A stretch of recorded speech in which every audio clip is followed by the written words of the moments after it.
कुछ रास्ते हमें मंजिल तक नहीं ले जाते, हमें सच तक लेकर जाते हैं। और कुछ हादसे सिर्फ हादसे नहीं होते, वो ज़िंदगी के छुपे हुए चेहरे दिखा देते हैं। ये कहानी है आरिस और ईरा की। नफ़रत से शुरू हुई और इंसाफ पर ख़त्म। शहर की सड़क खाली थी, हवा बहुत तेज़ चल रही थी और आरिस अपनी गाड़ी में अकेला बिना कोई म्यूज़िक के ड्राइव कर रहा था। उसका फ़ोन वाइब्रेट हुआ। एक बिजनेस कॉल आई। वो स्टीयरिंग से हाथ हटाकर स्क्रीन की तरफ झुका और तभी उसने देखा तेज़ हेडलाइट्स बिल्कुल उसके सामने तेज़ी से बेकाबू होकर उसकी ही तरफ बढ़ रही थी। अगले ही पल जिंदगी ने ज़ोर से अपना चेहरा बदला। शीशा टूटने की आवाज़, लोहे का खड़खड़ाना और आंखों के आगे अंधेरा। आरिस जब होश में आया, सबसे पहले उसे सफ़ेद रोशनी दिखी, फिर आवाज़ें। लकी हो तुम, मल्टीपल फ्रैक्चर्स नहीं हैं, बहुत स्ट्रॉन्ग हार्ट है तुम्हारा। पर आरिस के दिमाग सिर्फ एक जगह अटका हुआ था, एक चेहरा, उस लड़की का जो स्टीयरिंग पर झुकी हुई, आंखों में आंसू और उसके होंठ कांपते हुए, डरी हुई। उसने नर्स से पूछा, वो गाड़ी? नर्स ने फाइल देखी, हिट एंड रन केस है, पर नंबर मिल गया है। आरिस ने आंखें बंद कर ली। अब वो सिर्फ जिंदा नहीं रहना चाहता था, वो जवाब चाहता था उस चीज़ का, उस आंखों का जो रो रही थी, और इस एक्सीडेंट का जिसमें वो हॉस्पिटल पहुंच गया था। 3 हफ्तों बाद जब वो लाठी के सहारे चलने लगा, तब उसके लोगों ने एक एड्रेस दिया। शहर के किनारे एक बस्ती, जहाँ सड़कें ज़मीन से ज़्यादा यादों की बनी होती हैं। वहीं रहती थी ईरा। एक कमरा, टूटा हुआ दरवाज़ा और अंदर चूल्हे पर उबलती हुई दाल। आरिस ने दरवाज़ा खटखटाया। ईरा ने दरवाज़ा खोला। उसकी आंखों में नींद नहीं थी, उसके चेहरे पर सुकून नहीं था। आरिस ने बिना कुछ कहे अंदर चला गया। पहचानती हो मुझे? आरिस ने पूछा। ईरा का रंग उड़ गया। उसने धीरे से कहा, मैं जानती थी एक दिन आप आओगे। आरिस का गुस्सा उबल पड़ा। तुम्हें आइडिया है तुमने क्या किया है? आरिस ने कहा। ईरा ने सर झुका लिया। तुम्हें आइडिया है मैंने क्यों किया है? वो पूछी। और फिर उसने पर्दे के पीछे देखा, एक पतला सा लड़का जो उसकी दुपट्टे को पकड़कर खड़ा था। ईरा ने आरिस को बैठने को कहा और वो भी बैठ गई। उसकी आवाज़ काँप रही थी। 3 दिन पहले मेरा भाई स्कूल से वापस नहीं आया। फिर कॉल आया एक अननोन नंबर से। 3 दिन तक वो गायब था। आरिस चुप रहा। उन्होंने कहा, गाड़ी उठाओ, इस जगह जाओ और जो सामने आया उसे टकरा दो। उन्होंने आपकी गाड़ी का नंबर मुझे दिया था। आरिस चुप रहा और पूछा, और पुलिस? ईरा हंसी, वो हंसी जो रो रही होती है। उसकी आंखों में आंसू थे। उन्होंने कहा, अगर किसी को बताया तो मेरे भाई की लाश मुझे मिलेगी। आरिस ने पहली बार उसे गौर से देखा और दिल ही दिल में सोचने लगा, ये गुनहगार तो नहीं लग रही है, ये गुनाह नहीं कर सकती, इसकी आंखें कितनी मासूम हैं। और इसका भाई कैद में था। आरिस वापस अपनी गाड़ी में बैठा, पर वो आरिस नहीं था जो आया था। उसे रात भर नींद नहीं आई। उसे याद आया उसका दर्द, उस लड़की का गुस्सा, और फिर उसके भाई की आंखें जो नम थी, अपनी बहन को देख रही थी। सुबह होते ही वो वापस गया। ईरा के यहाँ दरवाज़ा खटखटाया। ईरा ने दरवाज़ा खोला। आरिस ने कहा, तुम अकेली नहीं हो, ईरा ने उसे देखा। पर आप तो मुझसे बदला लेने आए थे। आरिस ने धीरे से जवाब दिया। अब मैं तुम्हारे भाई को वापस एक अच्छी जिंदगी देना चाहता हूँ। तुम्हारी और तुम्हारे भाई की जिम्मेदारी मेरी।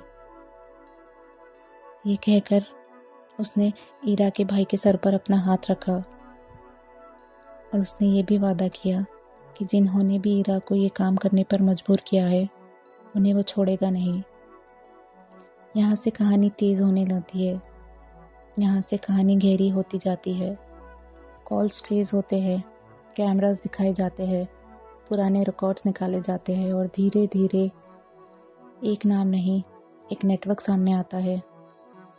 लोग जो गरीबों को धमकी बनाकर इस्तेमाल करते हैं, बच्चों को कैद करते हैं और मजबूर लोगों को हथियार उठाने पर मजबूर करते हैं। ईरा हर दिन आरिस के ऑफिस कोने में बैठी होती, बोलती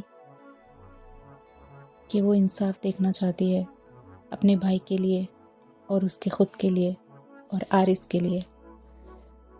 पर जब कभी उसका भाई याद आता वो अपने हाथों में अपना चेहरा ले लेती और उन लम्हों को याद करती जो वो अपने भाई के साथ गुजारती थी। अगर वो आरिस को टक्कर ना मारती तो आज उसका भाई जिंदा ना होता। इस बात का अफसोस करती और रोने लगती। आरिस उसे देखकर समझाने लगता और कहता कि वो उन लोगों को नहीं छोड़ेगा।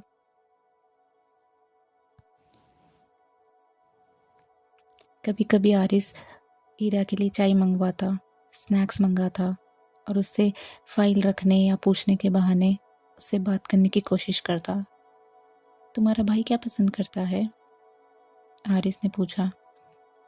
ईरा के चेहरे पर मुस्कान आ जाती थी जब भी वो अपने भाई के बारे में बात करती।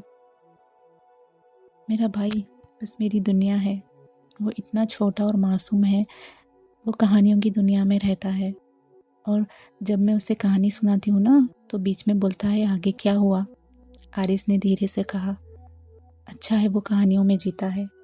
असली दुनिया लोगों को जल्दी बड़ा कर देती है।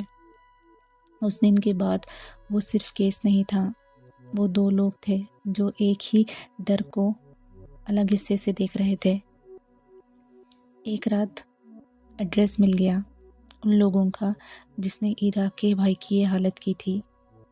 शहर के बाहर बंद गोदाम में पुलिस के साथ आरिस और ईरा गए।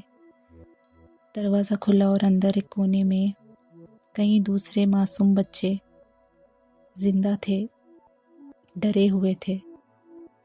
पुलिस ने इस ग्रुप को दर दबोचा और पहली बार आरिस ने अपने सर झुका लिया।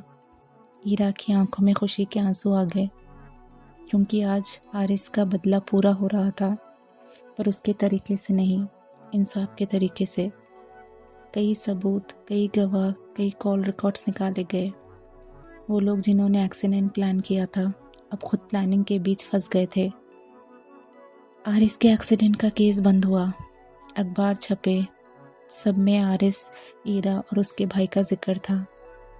पर ईरा ने कभी वो खबर नहीं पढ़ी। वो सिर्फ अपने भाई को देखती रही और मुस्कुराती रही, जैसे उसे यकीन ही ना हो कि उसके भाई जैसा कई और बच्चे सच में अपने अपने घर वापस आ गए हैं। कुछ हफ्तों बाद ईरा ने आरिस से कहा, हम यहाँ से जा रहे हैं।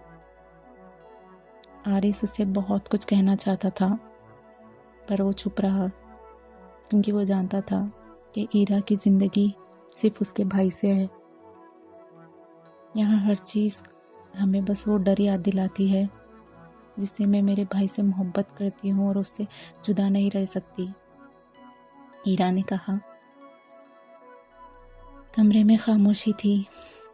ईरा ने पूछा, आप मुझसे अब नफ़रत तो नहीं करते? आरिस ने कहा, नफ़रत नहीं, उस लम्हे भी नहीं जब मैंने तुम्हें पहली बार देखा था। अफकोर्स तुम मेरी जान लेने आई थी, लेकिन तुम्हारी आंखों में मैंने आंसू और दर्द दोनों देखे थे। मैंने तुम्हें अपना दर्द समझा था और जब इंसान दर्द को समझने लगता है ना तो नफ़रत कहीं खो जाती है।